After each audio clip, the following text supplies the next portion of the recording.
بسم اللہ الرحمن الرحیم۔ السلام علیکم ورحمۃ اللہ وبرکاتہ۔ بہت سے لوگوں کا قربانی کے بارے میں سوال آ رہا تھا کہ قربانی کب واجب ہوتی ہے اور قربانی کس پر واجب ہوتی ہے، قربانی کے کیا شرائط ہیں۔ اب عید بھی قریب آ رہی ہے اور اس مسئلے کو بیان کر دیتی ہوں تاکہ آپ لوگوں کے لیے سمجھنا آسان ہو جائے۔ تو قربانی کی شرائط کو پہلے بیان کرتی ہوں۔ نمبر 1 پر مسلمان ہونا، نمبر 2 پر بالغ ہونا، نمبر 3 پر مقیم ہونا، مسافر نہ ہو کیونکہ مسافر پر قربانی واجب نہیں ہے۔ نمبر 4 پر مالک نصاب ہونا، جو مالک نصاب نہیں ہے اس پر قربانی واجب نہیں ہے۔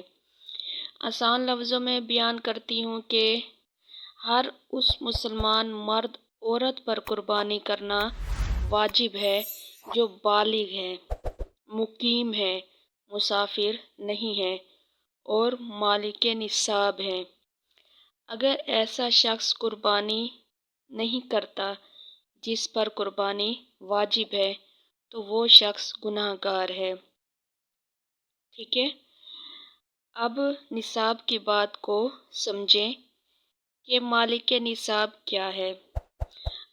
آسان لفظوں میں سمجھاتی ہوں یہ آپ کو سمجھ آ جائے۔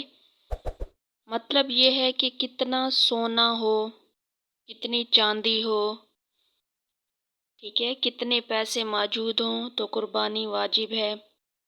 قربانی کا نصاب یہ ہے کہ 7.5 تولہ سونا ہو یا 52.5 تولہ چاندی ہو، یا اتنے پیسے ہیں جو 52.5 تولے چاندی کے برابر ہوں، یا ضرورت پوری کرنے کے بعد اتنا پیسے بچ جاتے ہوں جو 52.5 تولہ چاندی کی قیمت کو پہنچ جاتے ہیں، تو اب ایسا شخص قربانی کرے، ایسے شخص پر قربانی واجب ہے۔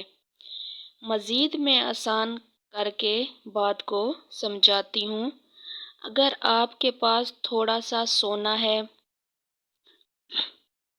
اور تھوڑی سی چاندی ہے اور کچھ پیسے ہیں، ان سب کو ملا کر ان کی قیمت 52.5 تولے چاندی کی قیمت بن جاتی ہے، تو اب قربانی واجب ہوگی۔ ٹھیک ہے، یہ مالک نصاب ہے۔ یا آپ کے پاس نہ سونا ہے نہ چاندی ہے، بس آپ کے پاس رقم ہے، پیسے ہیں، اور وہ اتنے ہیں کہ 52.5 تولے چاندی کی قیمت کو پہنچ جاتے ہیں، تو اب بھی آپ مالک نصاب ہیں۔ ٹھیک ہے، یا آپ کے پاس نہ سونا ہے نہ چاندی ہے اور نہ ہی آپ کے پاس پیسے ہیں، رقم ہے، لیکن آپ کے پاس ضرورت کے علاوہ اتنا سامان ہے کہ اگر اس سارے سامان کو ملا کر ان کی قیمت کا اندازہ لگایا جائے تو وہ 52.5 تولے چاندی کو پہنچ جائے، تو اب بھی قربانی واجب ہے۔ اگر نہیں کرتے تو گناہ گار ہوں گے۔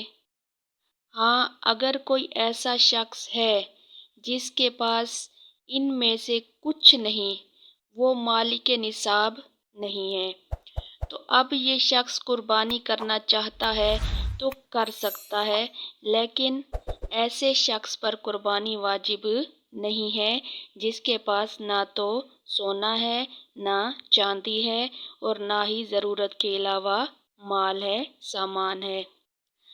اگر عورت مالک نصاب ہے تو عورت پر بھی قربانی واجب ہے۔